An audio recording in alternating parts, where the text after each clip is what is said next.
What's up guys, Vertex here, and today I'll be showing you how to create the focus effect in Sony Vegas Pro 11. This effect works in Vegas 11, 12, and possibly 10 as well. Pretty much what this effect is you're kind of focusing on something. You can be either close to the player or far away from the player / camera. And it's pretty much just masking and Gaussian Blur. It's very simple to do, however it is fairly time consuming, and there's nothing really to say about it other than that, so let's go ahead and get started. So as you can see, I already have my clip here, and let's just go to a place where we want to add the effect. So we're going to use this right here, where he kind of brings up his combat knife and he just like spins it, as we all wish we could do in real life. So let's go ahead and start this right here. Actually, we're going to cut off the audio because we do not need that. Goodbye, audio. Let's disable the resample. Oh, it's already disabled. And we're just going to create a really short effect. So let's end it, say, let's have it come up here. Just because we can. And then let's stretch this out. Alright.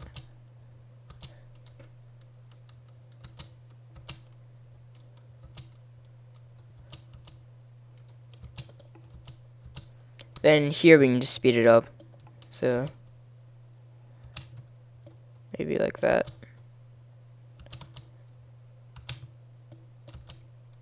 Alright, so we got it all synced and stuff. Now, as I've already said, this is a very simple effect. There's really nothing to it. It's just, the first step is obviously to duplicate the layer. So let's go ahead and right click and insert a new video track. Let's click on this, hold control and drag it up.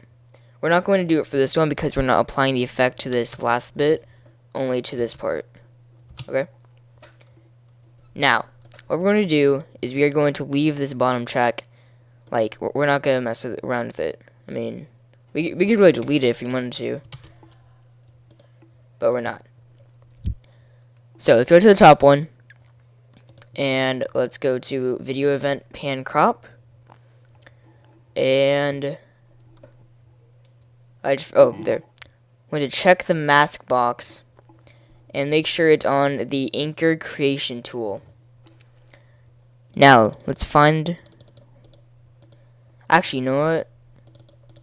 Okay, so what we want to do is I want to have this platform that he's on to be clear and everything else be blurry, giving it a kind of focus, kind of depth of field effect, while at the same time, let's move it forward, having the combat knife and his arm also clear for the player to see, while leaving everything else behind it blurry.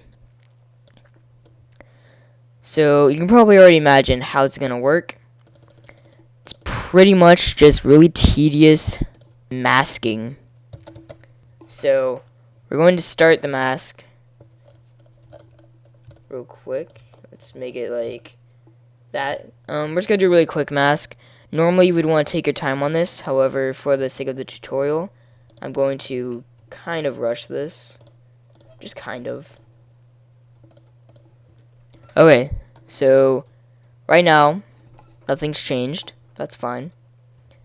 Set the feather type to both, and set it to 1, just so, if there are any minor mistakes with the mask, it will become so that you can't really see them. Next, let's move it. Okay, so as you see, there are no major changes in the platform. So what we're going to do, we're going to grab this, click off of that, click that, zoom in. Alright, all we have to do is move it around so that it matches again. Alright, that looks about good.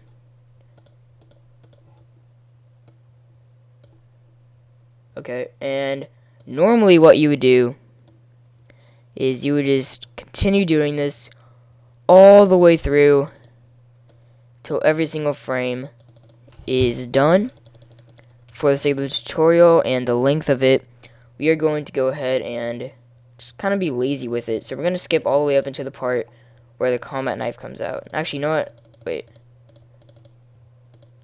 There's one other thing I want to show you guys. If there is a long gap between the different like things, like here it's like a 3 frame gap. So what we're going to do, we're going to go 1 frame before it changes. We're going to create a keyframe without changing the mask, then go forward, and then change it. And we just leave everything else the same. And we're going to do it again. And actually, here's the part where we get to reset the mask. Go to the Anchor Creation tool. And here's where the thing starts to get a little bit fun. We want to mask out the combat knife as well, or whatever your object is. So let's get that masked. Just a very easy mask. And then let's finish the mask as we normally would. Alright. Let's get a little bit of feather. And we're good.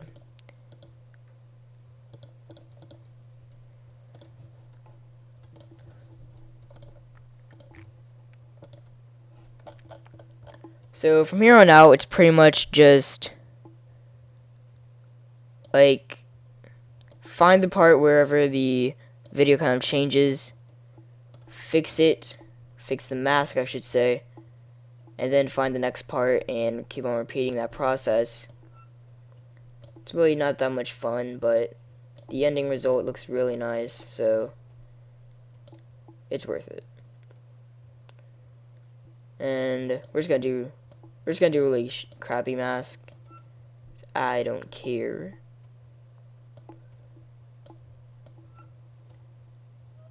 Alright. There's our crappy mask. It's beautiful. And I'm going to go ahead and speed up the rest of this video. Or at least until I'm done with the masking, because this will take a while.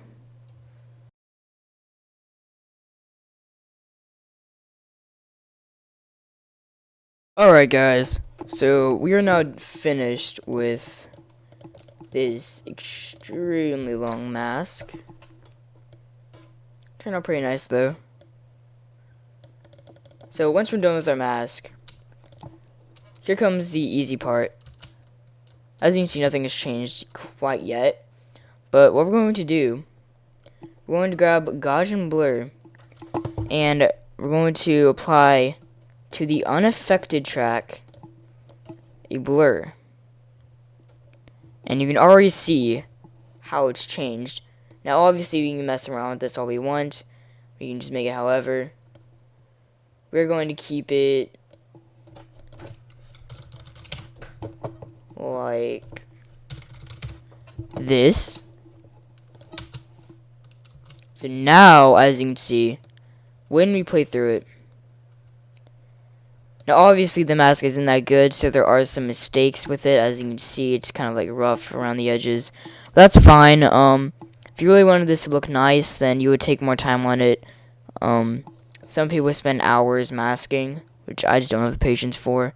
So this is what it looks like as of right now. Now what we're going to do is we're going to go, say, maybe right here, or just wherever. And we are going to set a fade offset, which you just grab the top right corner, drag it over. No, wait, we want to do that. Which one is it? So I know you want to get rid of the blur, but if you do that, then we're only left with that. Okay, never mind. So we can't do that. I thought we could, but we can't. So we're going to have to self-animate the Gaussian blur. Oh my god, look at myself. I'm failing so bad. So let's go to, say, just a random point in the effect. Set a keyframe. Set a key. It's not setting a keyframe. Wow. Yeah. Okay, so we're just gonna have to set a keyframe this way then. Which is fine. That's fine. Because Sony Vegas just loves to be glitchy like that sometimes. Now let's go to the very end. and set it to 0. And now what we have is the blur gradually going away. And there we have the final product.